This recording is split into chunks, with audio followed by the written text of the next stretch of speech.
당신 누구세요? 강태준이 물었습니다. 이진호는 침묵했습니다. 그는 어떻게 대답해야 할지 몰랐습니다. 글쎄요. 당신은 어떻게 생각하세요? 강 이사님. 아니, 강민호의 아들 강태준 씨.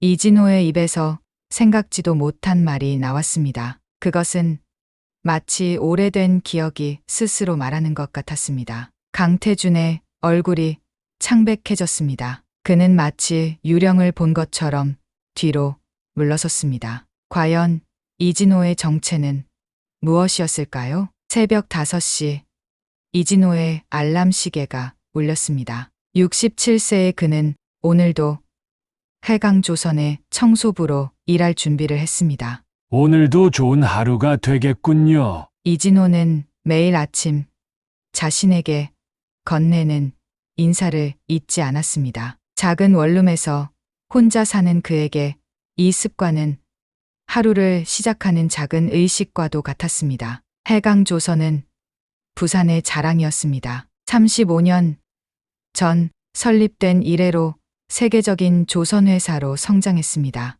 이진호는 그 회사의 청소부로 3년째 일하고 있었습니다. 이진호는 청소를 하며 자신만의 리듬을 타고 있었습니다. 걸레질을 하면서 그는 마치 배에 갑판을 닦는 듯한 느낌이 들었습니다. 그의 손놀림은 나이가 무색할 만큼 정확하고 민첩했습니다. 왜 이렇게 익숙하지?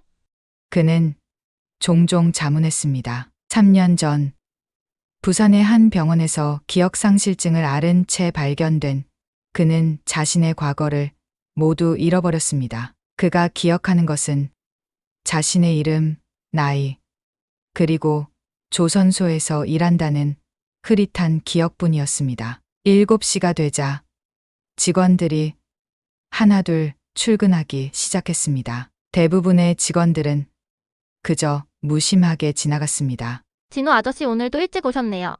아침 드셨어요? 인사팀 신입사원 송미라가 활짝 웃으며 다가왔습니다. 25살의 미라는 6개월 전에 입사했고 유일하게 매일 이진호에게 진심 어린 인사를 건네는 사람이었습니다. 네. 미라 씨, 먹고 왔어요. 오늘도 힘내세요. 이진호는 미라를 볼 때마다 마음이 따뜻해졌습니다. 그녀의 밝은 에너지가 이곳에서 일하는 즐거움 중 하나였습니다. 오전 9시 회의실을 청소하는 동안 이진호는 유리창을 통해 이성민 회장과 임원들이 모여드는 것을 보았습니다. 오늘은 중요한 회의가 있는 날이었습니다. 이봐요. 아직도 청소 중이에요. 날카로운 목소리가 들려왔습니다. 이진호가 돌아보니 기술개발팀 강태준 이사가 문 앞에 서 있었습니다. 죄송합니다. 금방 마무리하겠습니다. 이진호는 공손하게 대답했습니다. 10분 후에 중요한 회의가 있다고요.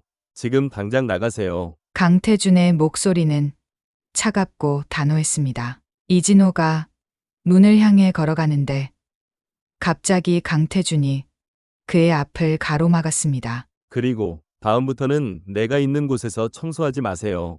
냄새가 거슬려요. 그 말에 이진호의 가슴이 찌릿했습니다. 순간 그의 눈에 뭔가가 스쳐 지나갔습니다. 과거의 한 장면 같았습니다. 당신 같은 사람이 이 회사를 망칠 거예요. 이진호는 불현듯 말했습니다. 그 순간 자신도 놀랐습니다. 마치 다른 사람이 자신의 입을 통해 말한 것 같았습니다. 강태준의 얼굴이 일그러졌습니다. 뭐라고요? 당신 지금 나에게 죄송합니다. 제가 무슨 말을 한 건지 정말 죄송합니다. 이진호는 급히 고개를 숙이고 자리를 피했습니다. 점심시간 미라와 함께 앉아있던 이진호는 아침 일에 대해 이야기했습니다. 내가 뭔가 이상한 말을 했어요. 당신 같은 사람이 이 회사를 망칠 거예요라고 말했어요. 내가 왜 그런 말을 했는지.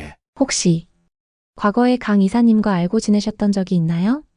미라가 조심스럽게 물었습니다. 기억나지 않아요. 하지만 가끔 뭔가 익숙한 느낌이 들 때가 있어요. 오늘 처음. 그날 저녁 이진호는 7층 회의실에서 시설관리 인력 효율화 방안이라는 프레젠테이션을 발견했습니다. 회사의 청소, 경비, 시설관리 인력을 외주화하고 고령 인력을 젊은 계약직으로 교체하는 내용이었습니다. 제안자는 강태준 이사였습니다.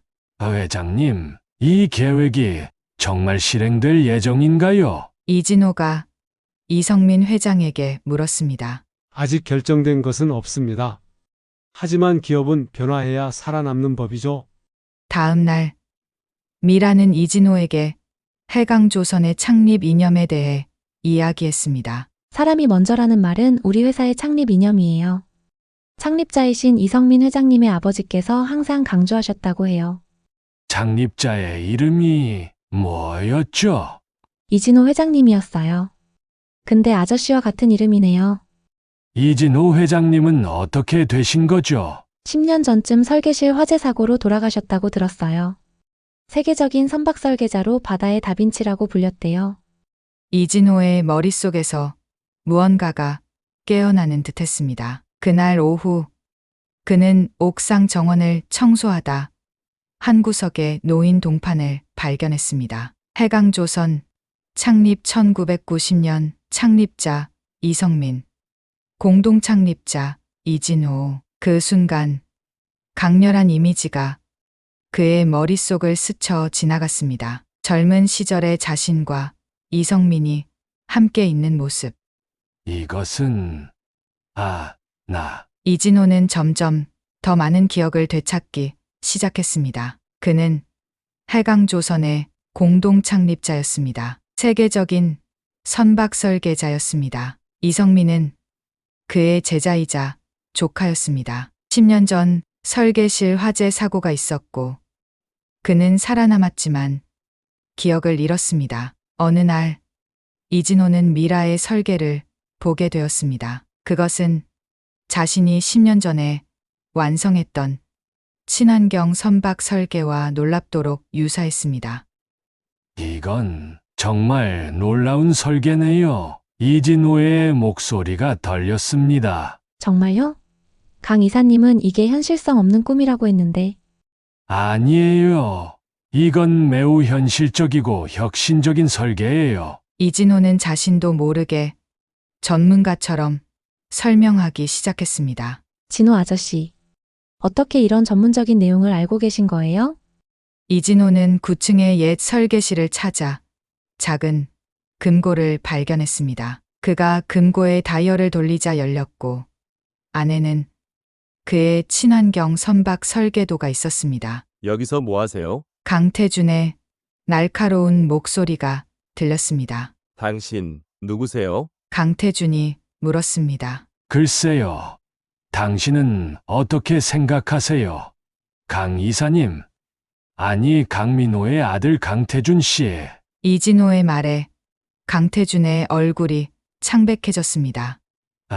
그래요. 나는 이진호입니다. 당신 아버지와 내가 30년 전에 처음 만났을 때 그는 나에게 혁신은 돈을 낭비하는 것이라고 말했어요. 그리고 지금 당신도 같은 말을 하고 있군요. 이제 이진호는 자신이 누구인지 확신했습니다. 그는 바다의 다빈치로 알려진 세계적인 선박 설계자였습니다. 그리고 강태준은 그의 오랜 라이벌이었던 강민호의 아들이었습니다. 그 무렵 해강조선은 위기에 처했습니다. 세계 최대 해운회사 오션라인과의 계약이 무산될 위기에 있었습니다. 오션라인은 완전히 새로운 친환경 선박 설계를 요구했고 그것도 2주 안에였습니다. 이진호와 미라는 비밀리에 설계를 완성해 갔습니다. 이성민도 곧 이진호의 정체를 알게 되었고 함께 계획을 세웠습니다. 성민 씨. 나예요. 이진호. 이성민의 얼굴이 창백해졌습니다. 아, 아저씨, 정말? 맞아요. 3년 전 당신이 병원에서 날 찾았을 때 난 기억을 잃은 상태였죠. 그런데 최근에 기억이 돌아오기 시작했어요. 아저씨를 보호하고 싶었어요. 화재가 단순한 사고가 아니었다는 걸 알게 됐거든요. 누군가 의도적으로. 알아요. 성민 씨. 그리고 고마워요. 디데이. 오션라인과의 중요한 미팅이 있었습니다. 이성민 회장이 회의실로 들어섰고 그 뒤에 이진호가 따랐습니다. 오늘 특별한 분을 소개해드리겠습니다. 이분은 해강조선의 공동 창립자이자 바다의 다빈치라 불리던 세계적인 선박 설계자 이진호입니다. 회의실이 술렁였습니다. 강태준의 얼굴이 창백해졌습니다. 이진호, 그 이진호 씨가 맞습니까? 오션라인의 기술이사가 자리에서 일어나며 물었습니다. 그렇습니다. 10년 전 화재 사고로 실종됐던 이진호가 맞습니다. 이진호가 자신의 혁신적인 설계를 설명하자 오션라인의 임원들은 감탄했고 계약을 체결하기로 결정했습니다. 이 설계대로 진행한다면 우리는 계약을 체결할 준비가 되어 있습니다. 오션라인 CEO의 말에 이성민의 얼굴에 미소가 번졌습니다. 회의 후 강태준이 이진호에게 다가왔습니다. 내 아버지의 회사를 망하게 만든 사람이 바로 당신입니다. 강선조선은 당신의 설계 때문에 모든 계약을 빼앗겼고 결국 해강에 인수되고 말았죠. 당신 아버지는 사람보다 이윤을 먼저 생각했습니다. 그는 안전을 희생하면서까지 비용을 줄이려 했습니다. 그것이 그의 회사가 실패한 진짜 이유입니다. 당신도 마찬가지입니다. 효율성이라는 명목으로 저를 포함한 노인들을 회사에서 쫓아내려 했죠. 사람을 먼저 생각하지 않는 배는 결코 바다를 이길 수 없습니다. 다음 날 강태준은 회사를 떠났습니다. 이진호는 창립 35주년 기념식에서 연설했습니다. 35년 전 저는 꿈을 품고 이 회사를 세웠습니다. 그리고 10년 전 설계실 화재 사고로 저는 모든 것을 잃었습니다. 기억도 정체성도 모두. 기억을 잃고 헤매던 저는 3년 전 우연히 이곳 제가 세운 회사로 돌아왔습니다. 하지만 청소부로 말이죠. 청소부로 일하면서 저는 많은 것을 보았습니다. 서로를 존중하지 않는 모습, 직함과 지위로 사람을 판단하는 모습들이요. 하지만 동시에 희망도 보았습니다. 매일 아침 저에게 따뜻한 인사를 건네던 직원, 비 오는 날 우산을 나눠주던 마음, 그리고 서로를 배려하는 작은 순간들. 해강조선은 다시 한번 사람이 먼저라는 가치를 되새기고자 합니다. 배는 바다 위에 떠 있지만 그것을 만드는 것은 사람의 손과 마음입니다.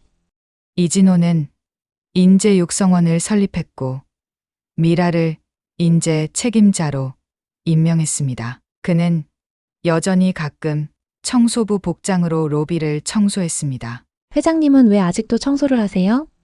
미라가 물었습니다. 청소는 세상에서 가장 정직한 일입니다.